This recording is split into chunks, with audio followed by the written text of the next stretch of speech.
भारत मिल रहा है और 90 करोड़ को किसी को नहीं जोड़ना है, तो मुझे लगता है कि जुड़ने में कोई दिक्कत नहीं होना चाहिए। क्योंकि जब आपको जो है ना, लेकिन प्रयास सभी को करना है, शपथ सभी को लेना है, संकल्प सभी को करना है, राइट? केवल 9 करोड़ लोगों को ही 10 लोगों को जोड़ना है।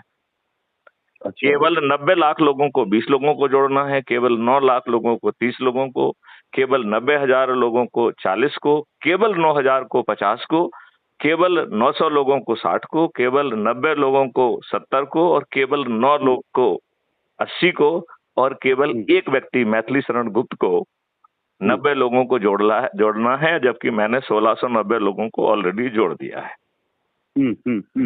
तो अब जागने की बारी है।